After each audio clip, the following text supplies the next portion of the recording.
एक और बड़ी खबर इस वक्त की आपको बता दें, नामांकन करने पहुंच गई है ममता बनर्जी। बंगाल की भवानीपुर सीट से नामांकन दाखिल करेंगी ममता बनर्जी। 30 सितंबर को भवानीपुर सीट पर उपचुनाव है और 3 अक्टूबर को मतगणना होगी। आइए तस्वीरें भी आपको दिखाएंगे, लेकिन आपको बता दें कि भवानीपुर सीट से ममता बनर्जी चुनाव लड़ रही हैं।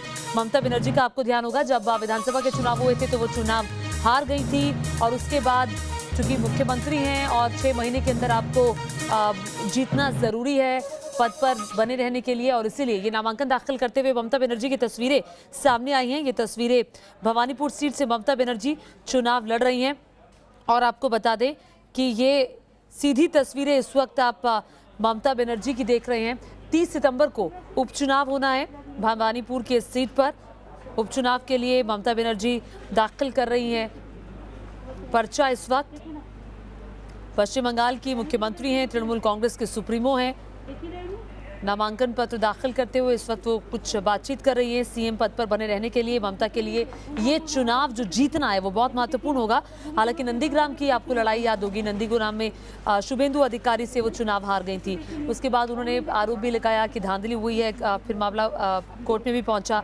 अब चुनाव आयोग ने इसी महीने की शुरुआत में पश्चिम बंगाल की 3, उड़ीसा की 1 विधानसभा सीट पर उपचुनाव की तारीखों की घोषणा की और अब इस वक्त ममता बनर्जी जो हैं वो भवानीपुर सीट के लिए नामांकन दाखिल करें। तापस सेन गुप्ता जुड़ गए हैं। तापस, जरा बताइए, तस्वीरें हम देख रहे हैं ममता बनर्जी की, लेकिन ममता बनर्जी के सामने बीजेपी ने जिसे चुना है वो कितनी स्ट्रांग है? जी देखिए, ममता बनर्जी का अपने आप में एक बहुत बड़ा व्यक्तित्व है और आज उनका नामांकन था तो 1:57 पर वो सर्वे बिल्डिंग पहुंचे। इस समय वो मौजूद है, अपना नॉमिनेशन वो फाइल कर रही हैं।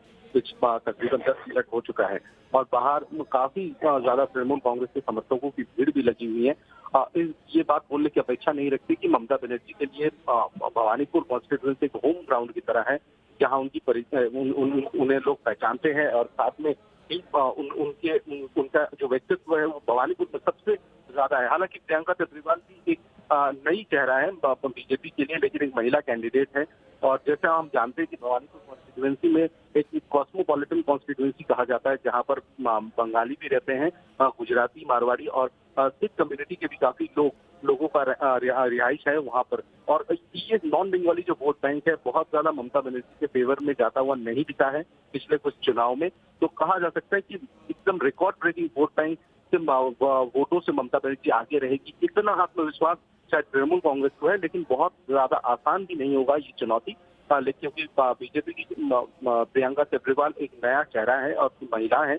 महिला के खिलाफ एक महिला कैंडिडेट को पिच किया गया है बीजेपी की तरफ से, तो दोनों की तरफ से लड़ाई होगी। लेकिन फिर भी कहीं ना कहीं जो अभी 1984 साल से जो इलेक्शन का बहाव रहा है देख सकते हैं, तो उसमें ममता बनर्जी कहीं ना कहीं जरा कभी प्रियंका केजरीवाल से जरा आगे दिख रही है। लेकिन देखने आगे दिख रही है तापस। हम जब शुभेंदु अधिकारी और इनकी जब लड़ाई थी तब हम कह रहे थे कि नेक टू नेक फाइट है और कहीं ना कहीं जब ममता बनर्जी को चोट लगी उसके बाद एज माना जाने लगा और लगा कि शायद वो जीत जाएंगी। हालांकि शुभेंदु अधिकारी बहुत स्ट्रांग थे, इसमें कोई दो राय नहीं है। लेकिन अभी की परिस्थिति में आप क्या कहते हैं, क्योंकि जो एक्सपीरियंस ममता बनर्जी का नंदीग्राम में रहा, तो ऐसे में वो इसे हल्के में लेने की गलती शायद नहीं करेंगी।